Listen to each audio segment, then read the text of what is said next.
Hello everyone, welcome back to my channel. My name is Julie, and in this video we'll be unboxing a new figure. I hope you guys like the new background. I know in my other videos, usually I have the camera over here and it's facing this way so you see my wall and my window. But you know, I thought I'd switch it up a bit so you could see the rest of my collection all around me. So let me know if you like this little change. I know I do. It's nice having a pretty background. So today we'll be unboxing an original character. Her name is Liliya, and she's a 1/7 scale figure. She was originally illustrated by Mimosa, and this figure is manufactured by DC Tur. At least I hope that's how you pronounce it. So I bought her for 18,400 yen, or roughly $124 at the time. I did get her quite a while ago. I did pay for the special edition one on AmiAmi. So she came with a little acrylic stand poster kind of thing. But if you were to have paid for the figure itself, it would have been roughly 16,800 yen, or about $112 US. So the pink version is currently out of stock on AmiAmi, but they did re-release the blue version, and that one's also pretty cute. I have not picked it up, and nor will I ever pick it up, but it is pretty cute. And if you are interested in this figure, the pink version, then maybe you'll be interested in the blue version. And she is actually on sale. So she's on sale for 12,800 yen, or roughly $85 US. And that's a pretty good deal. So we're just gonna start off with the box. The box has the original illustration on the front corner, as well as a large window. On either side of the box are the promotional photos that were taken to obviously promote the figure. I actually really like the promotional photos. I feel like they were really well done, and the background just really complements the figure and gives it that very elegant type vibe. And on the back of the box is just a large window with a fancy little white border. I thought the box was really pretty and well designed, even though I'm just gonna put the box under my bed with all the other figure boxes that I have. But you can appreciate when a box is really well done. So now I'm just gonna show you the figure itself. Here she is, and she is absolutely gorgeous. I really hope the lighting isn't too harsh on her. So I'll just start off with the base. It has a pink and white checkered pattern. You know, nothing too fancy, but nothing too plain either. And it still adds that pop of color to it. For the base, there is a little apron.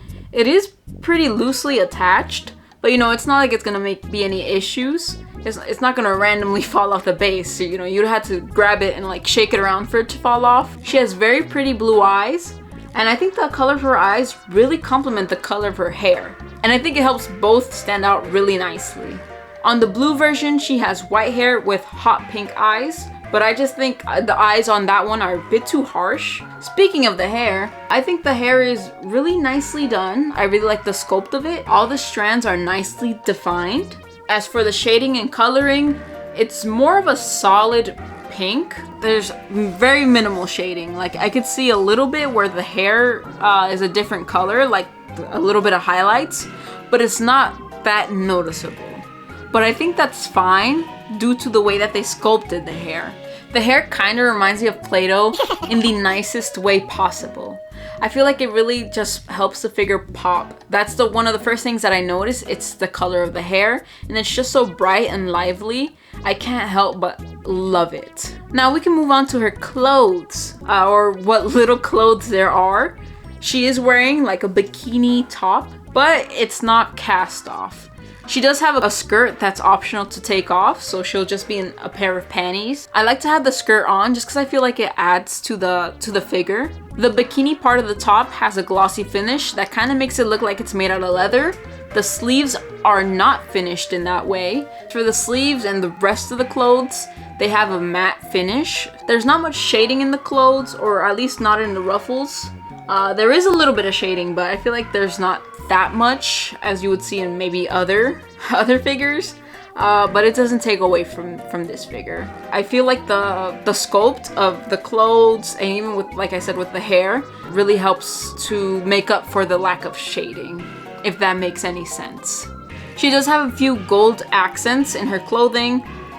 Just a few buttons, like the buttons in her cuffs. There's a gold bell on her bow tie on her collar, as well as a gold button on her corset. Now, when you take the skirt off, she'll have panties. You cannot take the panties off. Like I said, she is not cast off. She does have a heart-shaped hole on the panties where her butt is, so you could see the line, you know, her crack. She's exposing her crack, and you can see it even with the skirt on. She also has that squish effect in her sculpt around the panty and thigh area, and I just think that's so cute. I love it when they do that in figures. She does have these holes in her stockings in the left thigh. I don't really like the way it's sculpted too much, but looking at her up close, you do see like the seam line around the thigh. I also don't like the way her thigh is shaded in those holes. It just looks very pink. And you don't see that color of shading in the rest of the body, or at least not that prominent, because it's very pink in that little area. If you're looking at it up close, then you'll see, I'm not sure if this is on all the figures, but it is on mine. The heels and bottoms of the shoe are colored this pretty pastel pink, which I think really complements or helps the shoe stand out. I think that's what, oh, you know, other than the little bats, I think that coloring really helps the shoes pop a little more. And then finally, I just want to move on to her horns, wings, tail, and the little heart locket in her hand. Starting off with the horns, they have a dark purple base, and the tips are a pretty little red. The gradient is really well done. The wings are pretty dark purple with a pearlescent finish. If you look at the wings up close, you can see the glitter and the shine. The tail has a black base and a black tip with a vibrant red middle. And finally, the locket. The locket is a dark pink with dark wings and little tiny horns. It has a nice shiny finish. And that is all for this figure unboxing slash review. Liliya is one of my favorite figures in my collection. I know I have a lot of favorites, and I may say that about a bunch of my figures, but she really truly is one of my favorites. My favorite thing about this figure is her hair. It's just so vibrant and it stands out so nicely. I just love it. I really like the blue version as well, but this one, I just think this one is so much better. I just have a thing for succubus girlies, and I also love MAID girlies. So she's just a 2-in-1. Of course she's gonna be one of my favorites. And she has pink hair. Pink is one of my favorite colors. Please let me know what you think of this figure in the comments down below. Like I said, that blue version is still available on AmiAmi. Sadly, the pink version or the original version isn't. She's all sold out. So if you do want her, good luck with that, okay? Good luck trying to find a listing for her. Thank you so much for watching this video. I hope you enjoyed. Feel free to subscribe, and I hope to see you in the next one.